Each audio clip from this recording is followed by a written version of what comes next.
സംസ്ഥാനത്ത് power cut ഉണ്ടാവില്ലെന്ന് വൈദ്യുതി മന്ത്രി അഡ്വക്കേറ്റ് സണ്ണി ജോസഫ്. ഇപ്പോൾ ഉള്ളത് പവർ ഫെയിലർ ആണ്. വൈദ്യുതിയുമായി ബന്ധപ്പെട്ട് സ്വയം സംതൃപ്തമായ സാഹചര്യം ഉണ്ടാകേണ്ടത് പ്രധാന ഘടകമാണെന്നും മന്ത്രി കണ്ണൂരിൽ പറഞ്ഞു. ചിലപ്പോൾ പവർ ഫെയിലിയർ ഉണ്ടാകുന്നുണ്ട്, അതൊരു യാഥാർത്ഥ്യമാണ്. ഞാൻ ഇന്നലെ ഇങ്ങോട്ട് വരുന്നതിന് മുൻപായിട്ട് നിയമസഭ കഴിഞ്ഞിട്ട് വൈദ്യുതി വകുപ്പിലെ പ്രധാനപ്പെട്ട ഉദ്യോഗസ്ഥന്മാരുമായിട്ട് സംസാരിച്ചിരുന്നു. അവർ നേരത്തെ ഒരു പത്രക്കുറിപ്പ് കൊടുത്തിരുന്നു. നമ്മളുടെ ചില ലൈനുകളിൽ ഗുരുതരമായ പ്രയാസങ്ങളുണ്ടായിട്ടുണ്ട്, തടസ്സങ്ങളുണ്ടായിട്ടുണ്ട്. അതിൻ്റെ റിപ്പയർ വർക്ക് നടക്കുകയാണ്. ആ റിപ്പയർ വർക്കിൻ്റെ ഭാഗമായിട്ട് തടസ്സങ്ങളുണ്ടാകുമെന്ന് ഈ ഗവൺമെൻറ് വരുന്നതിന് മുമ്പ് തന്നെ ഒരു വാർത്താക്കുറിപ്പ് കൊടുത്തിരുന്നു. ആ തടസ്സങ്ങൾ നീക്കിക്കൊണ്ടിരിക്കുകയാണ്. അപ്പോൾ അത് കുറച്ച് ദിവസം കൂടി ആ ഒരു പ്രയാസം ഉണ്ടാകും. അതിനോട് ആളുകൾ സഹകരിക്കും. എത്രയും വേഗത്തിൽ ആ പ്രതിസന്ധികളും പ്രയാസങ്ങളും പരിഹരിക്കാൻ വേണ്ടിയിട്ടുള്ള നിർദ്ദേശങ്ങൾ കൊടുത്തിട്ടുണ്ട്. പവർ കട്ടല്ല, പവർ ഫെയിലിയർ ഉണ്ടാകും.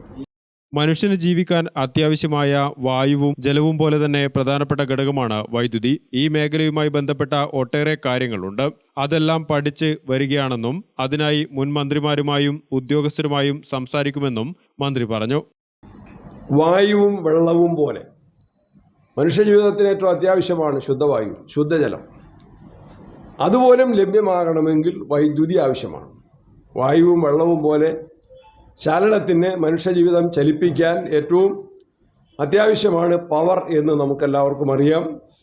കേരളത്തിൽ ആ മേഖലയിൽ ഒട്ടേറെ കാര്യങ്ങൾ ചെയ്യേണ്ടതായിട്ടുണ്ട്. ഞാൻ പഠിച്ചു വരികയാണ്. ഉദ്യോഗസ്ഥന്മാരുമായിട്ട് സംസാരിച്ചു, മുൻകാല മന്ത്രിമാരുമായിട്ട് സംസാരിക്കും, കുറേ സ്ഥലങ്ങൾ സന്ദർശിക്കും, കുറേ കാര്യങ്ങൾ പഠിച്ചു വരുന്നു.